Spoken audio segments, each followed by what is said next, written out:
디모데전서 강해를 시작하겠습니다. 오늘 보신 말씀은 1장 1절부터 7절까지 말씀 제목은 명령의 목적, 명령의 목적이라는 말씀을 함께 보시고자 합니다. 사도 바울이 신약 성경의 절반 이상을 썼습니다.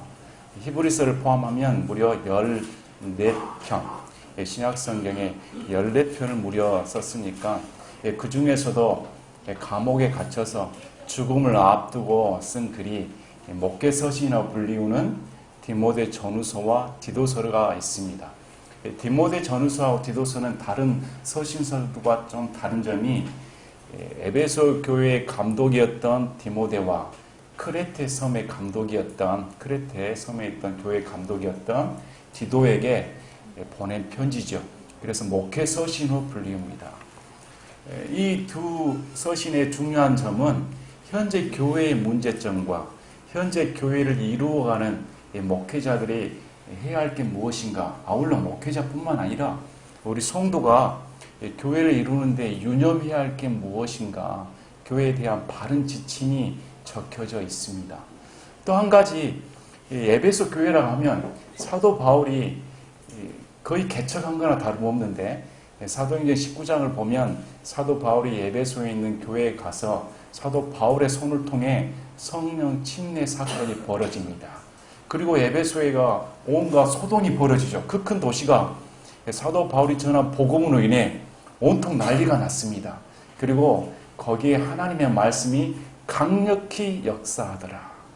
이런 배경을 지닌 교회인데 사도 바울이 이 서신서를 쓰는 거 보면 그 교회 안에서도 문제점이 있었다는 것이죠. 사도가 가르쳤던 교회 내에서도 갖가지 문제점들이 발견이 됩니다. 이것은 오늘날에도 마찬가지입니다. 2000년이 지난 오늘날 교회 시점에서도 교회 내에서 갖가지 문제점들이 발견을 하고 하나님께서는 2000년 전에 기록된 말씀을 통해 오늘날에도 동일하게 지침서를 제공한 겁니다. 이런 말씀을 통해 우리 교회에서의 문제를 해결하고 특히 목회자는 교회를 치리하는 데 있어서 성경적인 지침을 따라야 된다는 겁니다. 성경적인 지침대로 교회를 치리해야만이 그 교회가 건전하고 하나님께서 원하시는 아름다운 교회가 될 수가 있습니다. 특히 우리 교회는 다양한 배경을 가지시고 일부러 찾아서 오신 분들이 많이 계십니다. 그래서 교회에 나와 기존에 있었던 교리적인 충돌을 일으키신 분들이 많이 계십니다. 또 혼란스럽기도 하고 이제까지 들어왔던 말씀이 아니고 성경에 분명히 적혀 있는데도 자신의 습관, 사상적인 문제, 믿는 바가 차이가 있으니까 혼돈이 오는 건 당연합니다. 철저하게 우리 교회가 지향하는 바는 성경 중심입니다. 어떤 사람의 논리를 따라가는 게 아니고 어떤 특정의 지도자의 논리를 따라가는 게 아니고 철저하게 성경에서 뭐라고 말씀하고 있는가, 성경 이외의 것은 배척합니다. 오늘 우리 자매님들이 멋진 특송을 해서 하나님께 영광을 돌렸습니다. 특송 중의 내용이 여러분 귀에 또 여러분 마음에 박힌 대목이 굳게 서리 죄의 말씀 위에. 우리가 서야 할 것은 예수 그리스도의 말씀 반석 위에 서는 것입니다. 그래서 우리 신앙이 하나님 성경 중심이 돼야 되는 겁니다. 그래서 이 디모데를 순서를 보면 그 배경을 간략히 설명을 했습니다. 그러면 디모데 한 사람에게만 적었냐? 그게 그러지 않습니다. 디모데후서 4장 22절을 보면 주 예수 그리스도께서 내 영과 함께 하시기를 원하노라. 은혜가 너희와 함께 있기를 원하노라. 디모데에게 편지를 썼지만 그 디모데에 쓴 편지가 교회 내에서 읽혀지리라 생각을 한 것이죠. 그래서 수신자가 디모데 한 사람뿐만 아니라 에베소 교회에 있는 일반 성도들 다 포함한 내용입니다. 디도서도 그렇습니다. 디도서도 디도의 한 사람에게 편지를 썼지만 디도서 마지막에 3장 15절에 은혜가 너희 모두와 함께 있기를 원하노라. 너희라는 복수를 칭합니다. 그래서 이런 목회서신을 볼 때 나와는 상관이 없다 이렇게 보시면 안 된다는 것입니다. 이 서신서를 보면서 이 말씀이 바로 나에게 적용되는 말씀이다. 이렇게 마음을 드셔야 됩니다. 자, 1장 1절부터 보시겠습니다. 하나님 곧 우리의 구원자와 우리의 소망이신 주 예수 그리스도의 명령으로 예수 그리스도의 사도가 된 바울은 2000년 전에 편지 형식은 항상 자신을 먼저 소개를 하는 겁니다. 자신을 소개를 하고 그 다음에 내가 쓴 편지의 대상이 누구인가 밝힙니다. 그래서 지금 바울은 자신을 어떻게 소개를 하냐면 하나님 곧 우리의 구원자 또 우리의 소망이신 주 예수 그리스도의 명령으로 예수 그리스도의 사도가 되었다. 이렇게 바울이 자신의 정의를 합니다.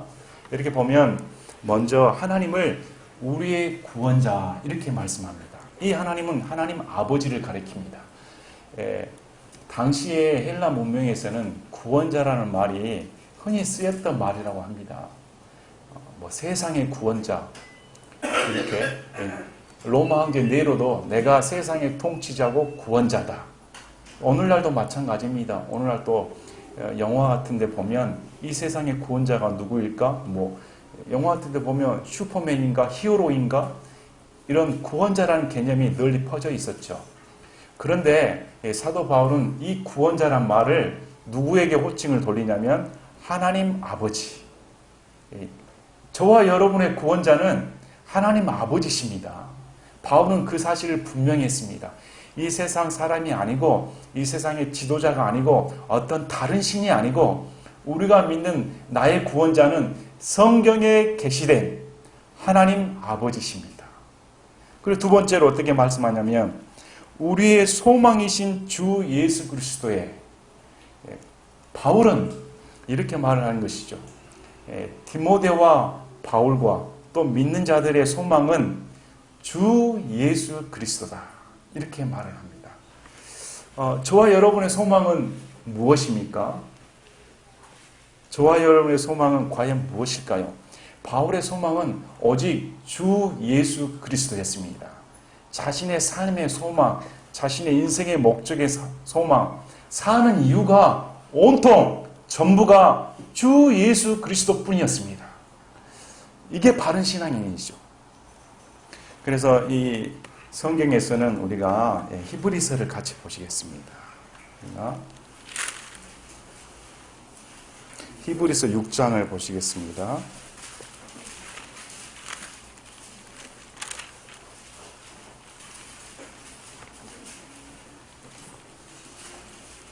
히브리서 6장 16절부터 20절까지 보시겠습니다. 히브리서 6장 16절에서 20절까지 보면 진실로 사람들은 더 큰 자를 두고 맹세하나니 확증하기 위한 맹세가 그들에게는 모든 다툼을 끝내는 것이니라. 이러므로 하나님께서도 약속의 상속자들에게 자신의 계획이 불변함을 더욱 풍성히 보여주시려고 그 일을 맹세로서 확증하셨나니 이것은 우리 앞에 놓인 소망을 붙잡으려고 피난처로 도피한 우리가 하나님께서 거짓말하실 수 없는 두 가지 불변하는 것으로 말미암아 확고한 안위를 얻게 하려 하심이라.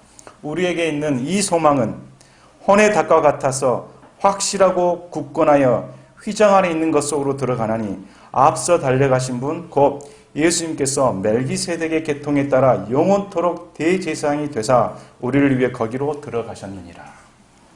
바울은 히브리서를 쓰면서 우리의 소망이 곧 혼의 닻이다 이렇게 말을 한 겁니다. 여러분, 닻은 배가 흔들리지 않게 정박할 수 있게 견고하게 바닥에 내려져 있습니다. 그래야 바람에 휘말리거나 파도에 휩쓸려 가지 않죠. 당시 성도들은 여러 가지 세력에 위협을 받았습니다. 예수님 믿는다면서 핍박을 받기도 했을 뿐더러 거짓 교사에 따른 다른 가르침으로 많은 유혹과 미혹을 받았습니다. 그래서 이 사도 바울은 진정한 우리 혼이 흔들리지 않고 우리 혼의 생명은 우리 혼의 소망의 닻은 예수 그리스도께 있다는 것입니다. 여러분 인생 살면서 흔들리지 않습니까? 아마 오늘 하루도 내 삶 가운데 흔들리거나 마음이 번민하거나 요동치는 분들이 많이 계실 겁니다. 그래서 사도 바울은 우리 혼에 닫힌 예수 그리스도께 소망이라는 겁니다. 이 소망이 있어야만이 견고하게 흔들리지 않는다는 것이죠. 아울러 베드로는 더 아름다운 말을 합니다. 우리 베드로전서 보실까요? 베드로전서 1장에 3절부터 5절까지 보시면 우리가 흔히 듣던 말씀입니다. 하나님 곧 우리 주 예수 그리스도의 아버지를 찬송하리로다. 그분께서 자신의 풍성하신 긍휼에 따라 죽은 자들로부터 예수 그리스도를 부활하게 하심으로 우리를 다시 낳으사 산 소망에 이르게 하셨으며 썩지 않고 더럽지 않으며 사라지지 아니하고 너희를 위해 하늘에 말했던 상속 유업을 받게 하셨나니 너희는 마지막 때에 드러내려고 예비된 구원에 이르도록 믿음을 통해 하나님의 권능으로 보호받고 있느니라. 베드로는 우리의 산 소망이 썩지 않고 더럽혀지지 않으며 사라지지 아니하는 상속 유업이다. 이렇게 말을 합니다. 세상의 소망은 금방 썩습니다. 아무리 아리따운 미모를 자랑한 배우들도 나이가 30년이 지나고 40년이 되면 보톡스로도 해결이 되지 않습니다. 필러를 맞아도 해결이 되지 않죠. 아무리 미용샵에 가가지고 가꾼들 결국 주름이 지고 노화되고 흰머리가 나고 육체는 쇠장해 갑니다. 우리 자녀들도 마찬가지입니다. 자녀들에게 소망을 두고 요즘 부부들은 온통 정성을 다 쏟습니다. 올 일을 하죠. 하지만 자녀들이 커서 내 품을 떠나면 이제 자녀들을 내 소유 삼아 할 수가 없습니다. 내 마음대로 할 수가 없죠. 그건 내 소망이 안 됩니다. 언젠가는 자녀는 내 품에서 떠나 보내줘야 됩니다. 또 아울러 재물은 어떻습니까? 재물로도 온 소망을 채우고 싶지만 결국 죽을 때 우리 손에 쥐고 갈 수가 없지요. 그 재물 또한 내 손에 들어왔다가 나갔다. 이것 또한 진정한 소망이 될 수 없습니다. 그래서 베드로가 진정한 우리의 살아있는 소망입니다. 죽어있는 소망이 아니고 저와 여러분에게 예수 그리스도로 말미암아 다시 태어나게 한 소망은 지금 살아서 역사하는 소망입니다. 절대 더럽혀지지 않습니다. 절대 썩어져 없어지지 않습니다. 절대 쇠퇴하지 않는다는 겁니다.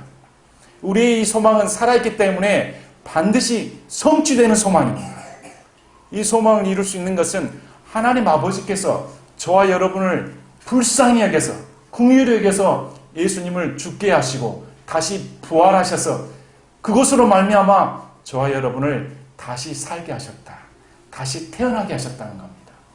그래서 이 소망을 붙잡으려면 나를 위해 십자가에 죽으시고 나를 위해 부활하신 예수님이 진정 나의 주가 되십니다. 나의 그리스도이십니다. 이렇게 고백한 사람이 소망이 있다는 겁니다. 그래서 바울이 이렇게 말한 것입니다.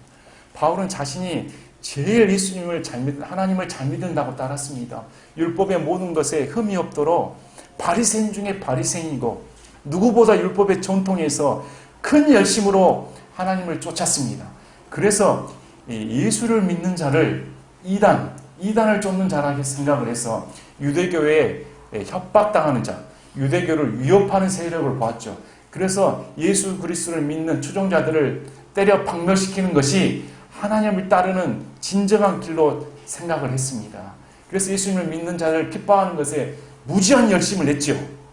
그게 소망으로 생각했습니다. 그러나 그가 다마스쿠스 도상에서 예수님을 만나자마자 그분이 내가 핍박했던, 내가 저주했던 그분이 바로 나의 주님이시구나. 나를 위해 죽으시고 부활하신 분이라는 것을 안 순간 자신이 이 땅에서 누릴 모든 소망이 썩어지고 없어질 것이며 이제 부활하신 예수 그리스도를 만나 자신도 부활하여 그리스도와 함께 영원한 삶을 사는 것이 진정한 참 소망이라는 것을 알았다는 겁니다.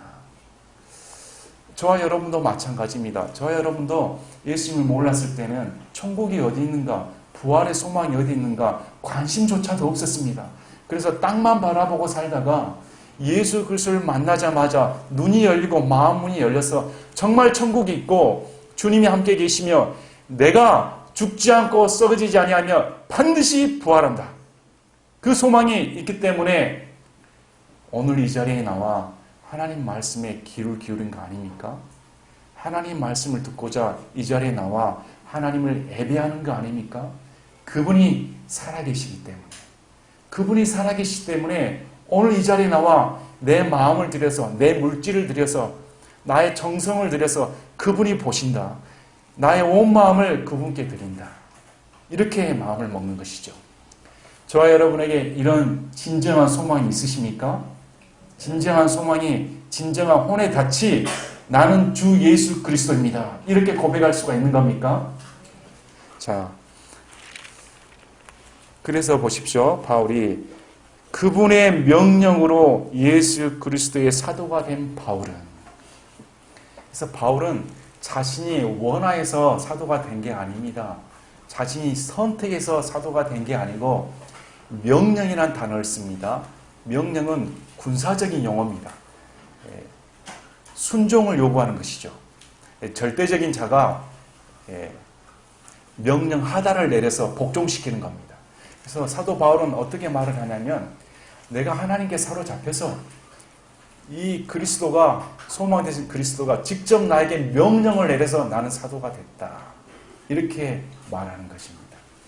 명령은 우리에게 순종을 요구하는 겁니다. 물론 사도 바울은 예수 그리스도부터 직접적인 명령을 받아 사도가 된 특이한 케이스입니다. 그러면 저와 여러분은 어떻습니까? 동일합니다. 저와 여러분도 예수 그리스도의 부르심을 받아, 선택받아 하나님 아버지를 믿게 되었습니다. 그래서 예수 그리스도를 믿어 구원함에 이르게 된 것이죠. 저와 여러분에게도 하나님께서는 명령을 내리십니다. 순종을 요구하시는 것이죠. 왜 그러냐면, 자 보십시오. 어떤 분이 말씀하시기를, 우리가 내가 진정으로 사랑하는 대상을 위해 나의 한 몸을 바칠 수 있다면, 나의 작은 것이라고 할 수 있다면 그건 내게 큰 영광이다. 내가 한 사람을 지극히 사랑하는데, 내가 그분께 모든 것을 드려도 부족할 판인데 나의 작은 부분이라도 그분을 위해 희생을 한다면 그만큼 나에게 큰 영광은 없다는 것입니다.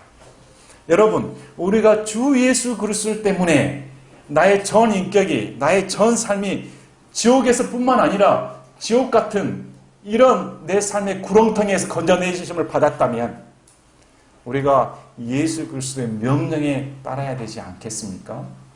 예수 그리스도의 명령에 순종해야 되지 않겠습니까? 그래서 우리 예수 그리스도가 나의 주가 되신 분입니다. 그분 나의 주인이십니다. 이제 나는 내 것이 아니고 내 육체나 내 영적인 것이나 내 마음 상태나 이 나의 모든 것이, 나의 모든 소유주는 이제 내가 아니고 예수 그리스도가 나의 소유주인 겁니다. 그래서 내 마음대로 행동하면 안 됩니다. 내 마음대로 방탕하게 생활한다든지 뭐 자살을 꿈꾼다든지 이 세상을 마음대로 산다든지 이렇게 살면 안 된다는 것입니다. 왜 그러냐면 나의 소유주가 예수 그리스도이기 때문에 예수 그리스도께 영광 돌리는 삶을 살아야 된다는 겁니다. 그래서 이게 우리의 바른 신앙입니다. 그래서 보십시오. 여기서 이제 바울은 자신을 소개하면서 믿음 안에서 나의 아들이 된 디모데에게 편지하노니, 이제 수신자를 가리킵니다. 이 수신자를 가리켜 바울이 극진한 칭호가 뭐였냐면 믿음 안에서 아들이 되었다.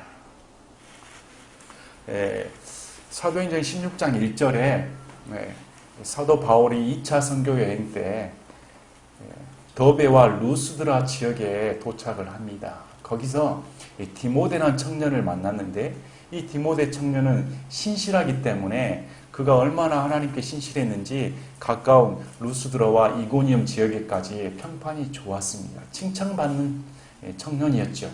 그래서 바울이 보았을 때 이 청년이 믿음직스럽고 하나님께 신실하기 때문에 자신의 동역자로 삼고 싶었습니다. 그때 당시 디모데 나이가 10대 후반입니다. 바울의 나이는 40대 중반으로 추정이 됩니다. 나이 차이가 많이 났죠. 그래서 이제부터 바울이 디모데를 데리고 같이 선교여행을 떠납니다. 에베소서 19장을 보면 소요가 났을 때도 디모데가 있습니다. 그래서 산전수전을 함께 다 겪었습니다. 디모데는 바울을 통해 하나님을 믿는 게 어떤 삶인가, 예수 그리스도를 따르는 종이 된 삶이 무엇인가 옆에서 지켜보았습니다. 바울을 옆에서 지켜보며 사는 삶이 여러분 평탄했겠습니까? 예수님을 따르는 삶은 그렇게 평탄하지는 않습니다. 죽을 고비를 몇 번이나 넘깁니다. 같이 돌맞아 죽을 뻔한 고비도 많이 넘겼을 겁니다. 이런 바울을 통해 디모데는 신앙을 배우게 된 것이죠. 바울도 디모데에게 아들이다 이렇게 표현한 말은 물론 하나님께서는 사도 바울을 통해 디모데를 다시 태어나게 하는 도구로 썼습니다. 믿음 안에서 예수 그리스도의 복음으로 다시 태어났기 때문에 내 아들이다 이 칭호뿐만 아니라 실제적으로 아들이란 말은 친밀한 친자식보다도 더한 친밀함을 나타낸 말입니다. 그래서 디모데 전후서를 보면 곳곳에 내 아들아 아들아 이렇게 씁니다. 물론 이제 디모데는 아버지가 있습니다. 디모데는 사도행전 16장에 보면 어머니 이름은 유니게, 그래서 유다 여인입니다. 또 할머니도 있습니다. 그래서 어머니와 할머니 밑에서 어렸을 때부터 성경을 배웠다 이렇게 나옵니다. 아버지는 그리스인입니다. 유다인이 아니고. 그래서 믿음의 배경 안에서 자랐던 형제이지요.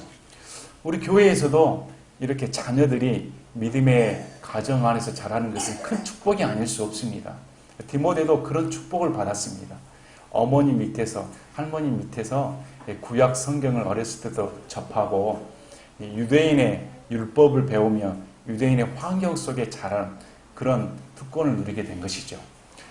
여기 우리 자녀들이 있잖아요. 자녀들이 컸을 때 아마 예수님을 진정으로 믿고 지금 믿고 더 믿음이 뜨거워진다면 정말 어렸을 때부터 예수를 믿는 것이 큰 나에게 축복이었구나. 내가 부모님 밑에서 신앙생활 한 것이 얼마나 큰 축복인가 절감하게 됩니다. 저도 그렇습니다. 저도 나이 20살에 예수를 믿었는데 예수님 믿자마자 느낀 게 내가 어렸을 때부터 예수님을 믿었더라면 얼마나 좋았을까. 어떤 사람은 반대로 생각을 해요. 나이 20살에 예수를 믿었으면 아니 30살 때까지는 세상적으로 살다가 30살 때 예수님 믿을걸. 이렇게 생각하는 사람도 있더라고요. 하지만 어렸을 때부터 믿음의 환경에서 자라 하나님을 알 수 있다는 것이 승원 형제 축복입니다. 영성 형제 축복입니다. 화평 형제 축복입니다. 화목 형제 이것은 큰 축복이 아닐 수 없습니다. 자 보십시오. 그래서 사도 바울은 아들처럼 아꼈다는 겁니다. 그래서 이 에베소를 감독하는 디모데에게 어떻게 말하냐면 하나님 우리 아버지와 예수 그리스도 우리 주로부터 은혜와 긍휼과 평강이 있기를 원하노라. 디모데에게 한 말이 하나님 우리 아버지와 예수 그리스도로부터의 은혜, 긍휼, 평강. 다른 서신에는 긍휼이 빠져 있습니다. 대체적으로. 그런데 디모데에게는 긍휼이라는 낱말을 적었죠. 은혜라는 낱말은 당시 헬라에서 널리 사용되어진 말입니다. 은혜를 베푼다, 자비를 베푼다 이런 일상적인 용어입니다. 그러나 성경적인 이 은혜라는 용어는 우리가 하나님 앞에 받을 만한 행동을 안 했는데도 하나님 앞에 전적으로 뭐 드린 것이 없는데도 일방적인 은혜로 우리를 살리셨다. 그때 은혜라는 단어를 사용을 합니다. 그래서 사도 바울은 이 하나님의 일방적인 은혜가 너와 함께 있기를 원한다. 이렇게 말을 합니다. 두 번째는 긍휼 이렇게 말합니다. 고린도후서 1장 3절에 하나님을 찬송하리로다. 그분은 곧 우리 주 예수 그리스도의 아버지시요 긍휼의 아버지시며 모든 위로의 하나님이시다. 이렇게 말합니다. 하나님 아버지가 우리의 긍휼의 아버지시다. 긍휼은 불쌍히 여긴단 말입니다. 마찬가지입니다. 하나님 아버지께서 저와 여러분을 불쌍히 여기셨기 때문에 우리 주 예수 그리스도 하나뿐인 독생자를 내놓으셨죠. 긍휼입니다. 그러한 긍휼이 너희 디모데에게 함께 있기를 원한다. 그 다음에 평강을 말합니다. 평강은 일반적인 인사 용어입니다. 샬롬 이렇게 말을 하시죠. 그런데 우리에게 평강은 좀 다른 의미가 있습니다. 우리가 요한복음에 보면 우리 예수님께서 내가 주는 평강은 세상이 주는 평강과 다르다는 겁니다. 그래서 내가 너희에게 나의 평안을 주노니 너희는 마음에 근심하지도 말고 두려워하지도 말라는 겁니다. 예수님을 믿는 우리에게는 엄청난 축복이 아닐 수 없습니다. 예수님을 믿는 우리에게는 특권이 뭐냐면 예수님이 가지신 평안 자체이신 우리 예수님께서 저와 여러분에게 세상이 감당할 수 없는 평안을 주신다는 겁니다. 그래서 우리에게 그 평안이 있다면 세상 가운데 요동치지 않습니다. 세상에 물난리가 나고 온통 시끄럽고 망한다고 한다 할지라도 우리 예수님이 우리에게 원하는 것은 나의 평안을 너에게 주었기 때문에 세상 사람처럼 요동치지 말라는 겁니다. 두려워하지 말아라. 예수님의 평안이라면 저와 여러분이 상상이나 할 수가 있겠습니까? 우리의 측량할 수가 있겠습니까? 그런데 예수님께서는 우리에게 나의 평안을 너에게 주었다는 겁니다. 그래서 우리가 이 점을 유념해야겠습니다. 디모데에게 바울이 말하는 것은 바로 저와 여러분에게 말하는 것과 똑같습니다. 바울이 편지를 통해 저와 여러분에게 하나님 아버지와 주 예수 그리스도의 은혜와 긍휼과 평강이 있기를 원한다는 겁니다. 그래서 보십시오. 이제 본론에 들어갑니다. 내가 마케도니아로 갈 때 에베소에 여전히 머물 것을 내가 네게 간청하였나니 이것은 내가 어떤 사람들에게 명하여 그들이 다른 교리를 가르치지 못하게 하며. 바울이 쓴 편지의 목적이 여기 드러나와 있습니다. 바울이 디모데에게 쓴 편지 내용의 목적은 다른 교리를 가르치는 자들에게 명령해서 그렇게 하지 말라고 명령하라는 겁니다. 다른 교리를 가르치지 못하게 명령하라는 겁니다. 디모데는 나이가 어렸습니다. 에베소는 지금의 터키입니다. 터키 지역에 그 당시에는 가장 큰 도시였습니다. 거대한 도시였습니다. 이 거대한 도시에 소요가 일어날 정도로 예수 그리스도의 복음이 흥왕이 일어났었지요. 그런데 이 청년 디모데가, 연수한 디모데가 그런 에베소 교회의 감독으로 있다면 그 심적인 부담감이 얼마나 컸겠습니까? 나이가 많고 좀 바울처럼 좀 연배가 있거나 능력이 있거나 하나님의 직접적인 계시를 받은 사람이라 모르는데 디모데는 아마 업신여김을 받은 것 같습니다. 또한 다른 교회 내에 여러 가지 세력들이 들어오다 보니까 디모데 힘으로 그걸 감당하기가 어려워졌다는 것이죠. 그래서 디모데는 거기를 떠나고 싶었습니다. 자신의 역량으로 하기가 힘들어서 떠나고 싶었는데 바울이 간청했다는 것이죠. 내가 에베소에 계속 머물러 있어라. 머물러 있어서 다른 가르침이 침투하지 못하도록 내가 가르쳐야 된다. 자, 여기서 교회의 첫째 목적이 있습니다. 교회의 첫째 목적은 바른 교리를 가르치는 겁니다. 목회자의 첫째 목적은 다른 교리를 배척해야 되는 겁니다. 그래서 이 디모데에서의 뭐라고 나오자면 이 집은 하나님의 집이요 진리와 진리의 기둥의 터다. 진리의 터라는 겁니다. 진리의 터. 바른 교리와 바른 말씀이 선포되는 것이 교회이지 다른 세력들, 세상의 지식들, 성경 이외의 교리가 들어와서는 안 된다는 것이죠. 그래서 목회자의 첫째적인 책임은 다른 가르침이 범람하지 않도록 반드시 명령하라는 겁니다. 디모데가 이런 가르침을 가르치는 자들에게 명령하는 것은 쉬운 일이 아닙니다. 결코 쉬운 일이 아닙니다. 우리가 나이를 먹어들고 연륜이 쌓여갈수록 느끼는 것이 사람과 부딪히지 않는 것이 최고다. 젊었을 때는 혈기가 있고 자존심이 강하기 때문에 막 붙어 싸웁니다. 그러죠. 그래서 붙어 싸우면 후회가 막 쌓여요. 아이고 안 할 걸. 그게 몇 년이 가야 이제 조심하게 됩니다. 그래서 사람들과 웬만하면 화목하게 살고 부딪히지 않는 것이 낫다 해서 그렇게 인생을 살아갑니다. 교회 내에서도 다른 교리가 침투했을 때 아이고 뭐 교회가 크고 성장하고 그러면 되지 알아서 가리면 되지, 뭐 부딪힐 게 뭐가 있나, 이러고 싶을 때가 있습니다. 그런데 성경에서는 바울이 명령해라 이렇게 말합니다. 디모데가 감독으로 있기 때문에 거짓 교사에 대한 다른 교리가 증거되고 있다면 반드시 명령해서 끊어야 된다는 겁니다. 교회는 그냥 융합으로 가는 게 아닙니다. 교회는 너의 교리, 나의 교리 하나다 일치돼서 가는 곳이 아닙니다. 일치라는 것은 예수 그리스도 안에서 말씀이 하나 되었을 때 일치가 되는 것이지 성경 이외의 또 성경 안에서 잘못된 교리에 빠진 것으로 일치가 되어서는 안 된다는 것입니다. 이것을 유념해라. 자, 우리에도 다른 교리들이 많이 들어옵니다. 최근에 다른 교리는 구원이 영원할 수 있는가? 구원의 영원한 안전보장을 배척합니다. 이것은 이단 교리입니다. 원래 종교개혁자들도 한 번 구원받은 것은 영원하는 것은 기본적인 신앙입니다. 이건 기본적인 겁니다. 그런데 어찌됐든지 오늘날에 한 번 구원받은 것은 영원합니다. 이렇게 말을 하면 너도 구원파냐?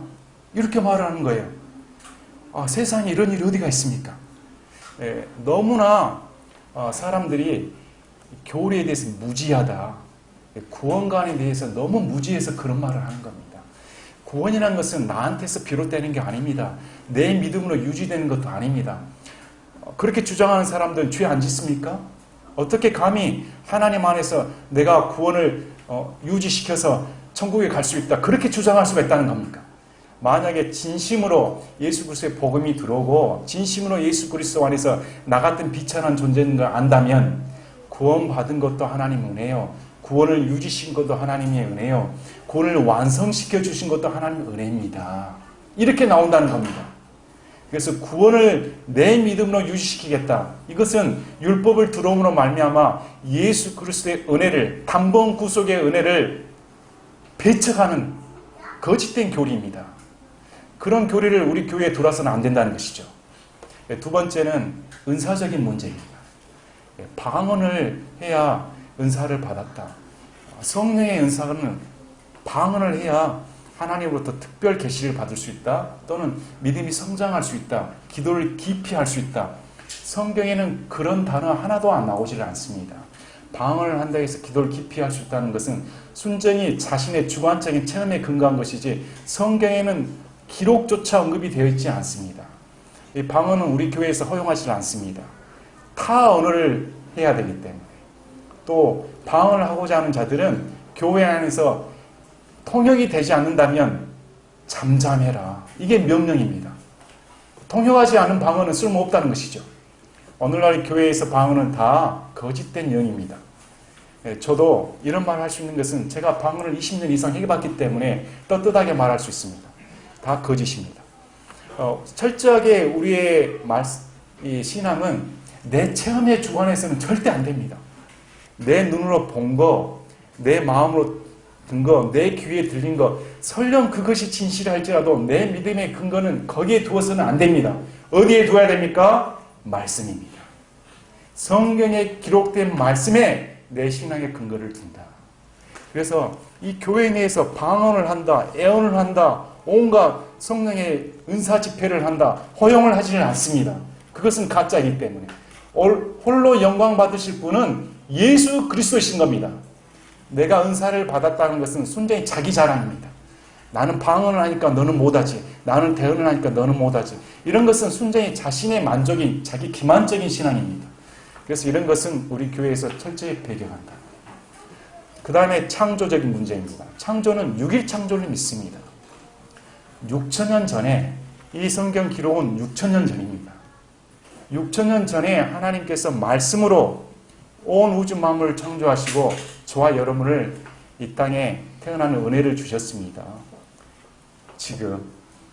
그래서 하나님께서는 창조 역사는 6천년 전에 온 우주 만물을 지으셨다. 그 이외의 것은 우리 교회에서 용납하지 않습니다.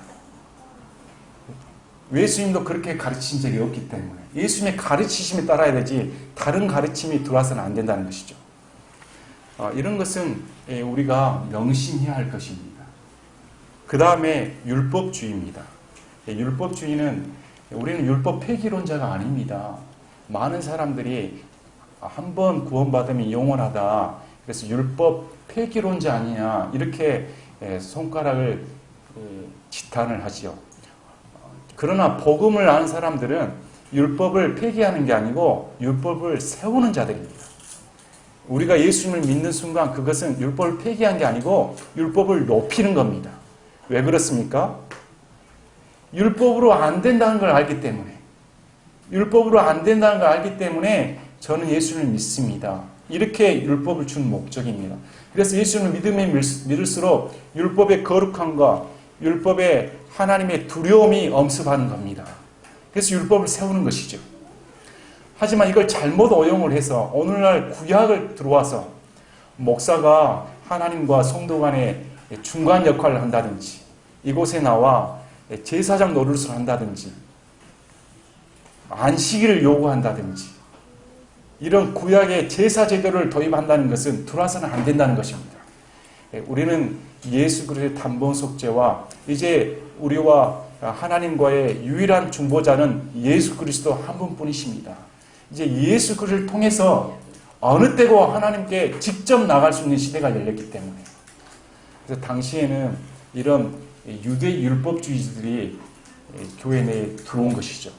디모데에서도 그런 주의들이 들어와서 이런 거짓 가르침이 들어와서는 안 된다. 목회자에게 책임이 있다는 겁니다. 저에게도 책임이 있습니다. 저희도 우리 교회 내에서도 분명하게 이런 하나님 말씀의 중심에 대한 교리가 서야 됩니다. 교리가 서지 않으면 여러분과 저의 신앙은 흔들릴 수밖에 없습니다. 하나님께서 우리에게 주신 교리의 목적은 바르게 신앙을 하도록 주신 겁니다. 유익이 되도록. 자, 보십시오. 그들이 다른 교리를 가르치지 못하게 하며 4절 보니까 꾸며낸 이야기와 끝없는 족보에 주의를 기울이지 못하게 하려 함이었느니라. 그들은 이야기를 꾸며냈다 이렇게 말합니다. 우리가 디도서를 보면 1장 14절에 유대인들의 꾸며낸 이야기와 진리에서 돌아서는 사람들의 명령들에 주의를 기울이지 못하게 하려 함이라. 디도에게도 유대인들의 꾸며낸 이야기를 허용하지 말아라 이렇게 나옵니다. 우리가 이제 2000년이 지난 시점에서는 그들이 어떤 이야기를 꾸며냈는지는 모릅니다. 그러나 추측컨대 유대인들에게도 전승 문화가 있습니다. 성경이 아닌 유대인들의 전승 문화가 있습니다. 오늘날로 말하면 삼국유사 이런 거 있잖아요. 아직도 저는 어렸을 때 정말 박엽거세가 아래서 태어났나? 주몽이 아래서 태어났나? 어렸을 때는 정말 그런 일도 있었을까? 이렇게 생각한 적이 있었습니다. 이런 건 설화입니다. 여러분 설화를 믿지를 않죠? 유대인들도 이런 설화가 있습니다. 꾸며낸 얘기가 있습니다. 그런 꾸며낸 얘기가 교회에 들어와서 마치 진리처럼 되어서는 안 된다는 것이죠. 그 다음에 족보의 주의를 기울이지 못하게 하려 하면 이 족보가 나옵니다.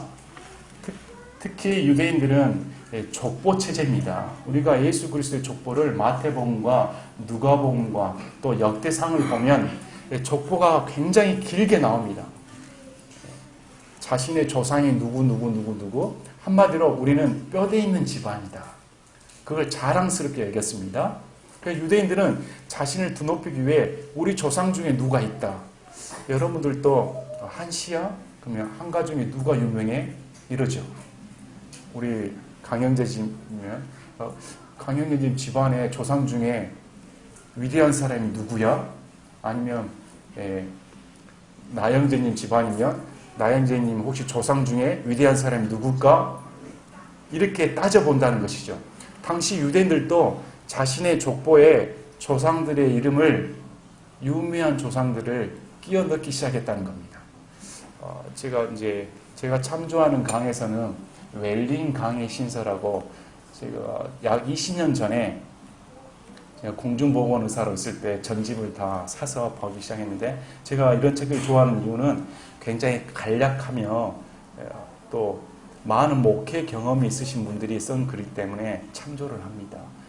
그래서 그 책 내용에 보니까 이 족보 보니까 알렉산더 대왕도 자신이 신의 아들이다. 세상을 지배하는 신의 아들이기 때문에 자신의 족보를 그렇게 바꿔놨다고 합니다. 마찬가지로 족보를 바꿔놓음으로 인해서 자신의 세력을 강화하기 위한 이런 것들을 꾸며낸 이야기들을 끌어들였다는 것이죠. 주의를 기울이지 못하게 하려 함이니라. 이런 것들은 믿음 안에 있는 바 하나님의 뜻대로 세워주는 일보다 오히려 논쟁을 일으키나니 그렇게 할지니라. 이런 것들은 하나님 안에서 믿음을 세우지 못한다는 겁니다. 자, 그것보다 오히려 논쟁을 일으킨다는 것이죠. 우리가 교회 안에서도 교리적인 충동이 일으킬 때는 먼저 생각해야 할 게 저 성도의 믿음이 하나님 편에서 설 수 있는가 없는가부터 생각을 해야 됩니다. 우리가 바른 교리는 하나님의 성도들로 말미암아 그 사람이 믿음 안에서 성장해야 하는 것이 우선이 돼야 됩니다. 논쟁이 우선이야 되는 게 아니고, 논쟁을 하는 것은 자신의 자만심이죠. 내가 성경 지식이 있다, 내가 다른 사람보다 이 점을 안다, 이렇게 주장하는 것은 그 사람을 세우는 게 아니고 자신을 자랑하는, 자신이 선생이 되고자 하는 자만심에 기록된 것입니다.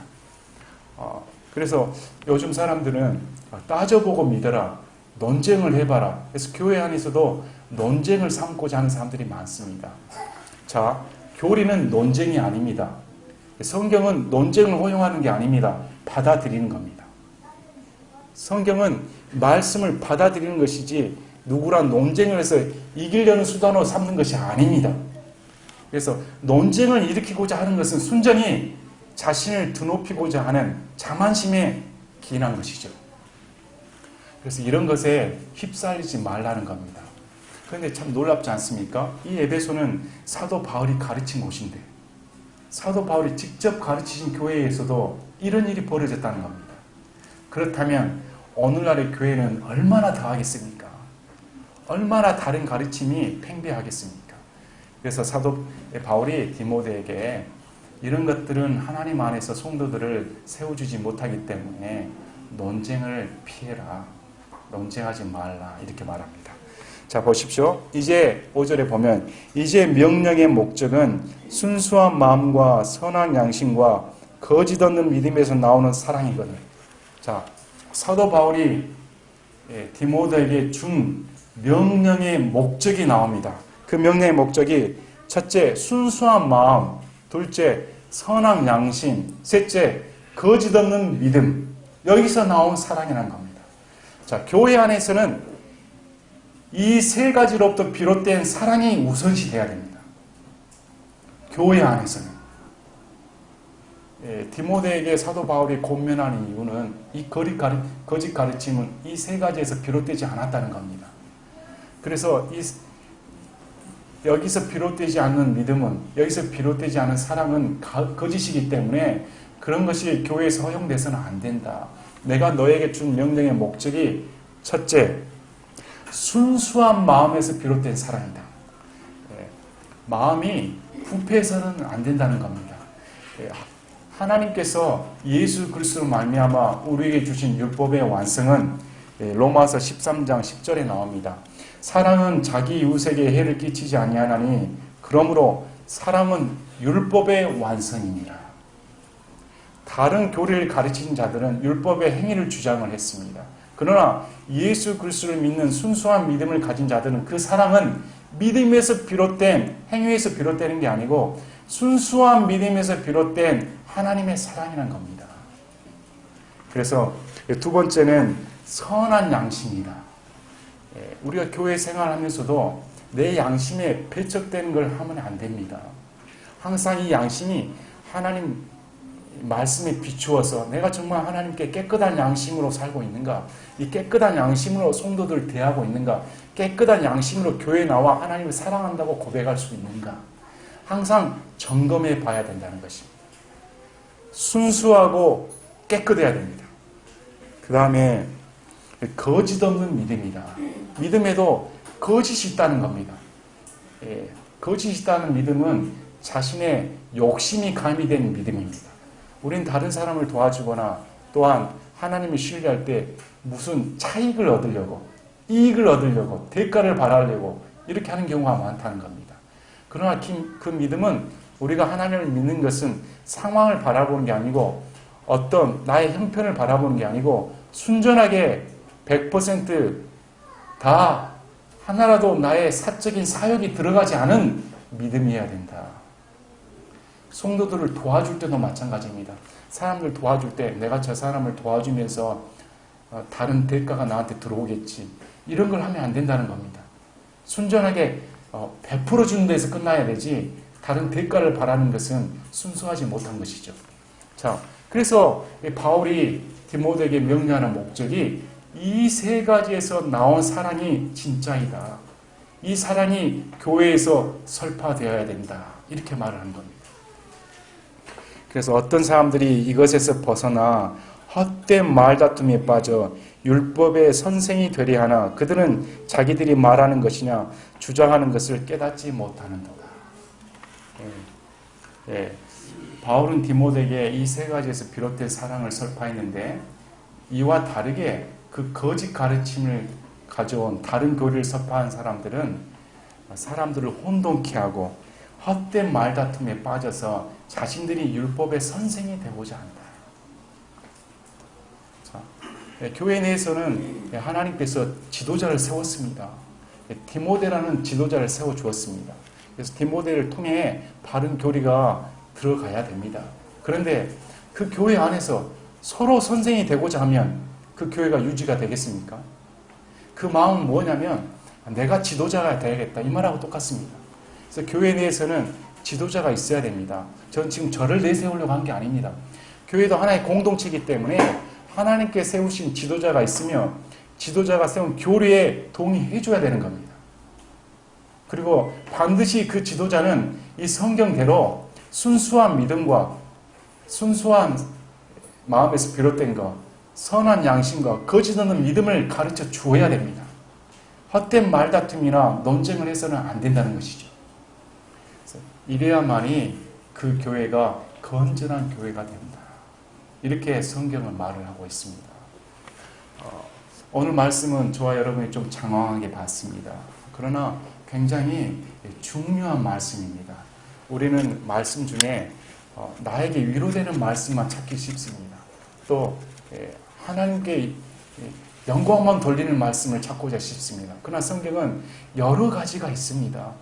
여러 가지가 있으며 오늘 말씀처럼 교회가 바르게 운영이 되려면 바르게 이끌어져 가려면 교회 안팎으로 들어오는 세상적인 관습적인 것, 세상적인 규례들, 또 설화적인 것들, 미신적인 요소들, 신화적인 것들, 교회 안에서 율법적인 논쟁들 이런 모든 것들은 다 철저히 가려져야 된다는 겁니다.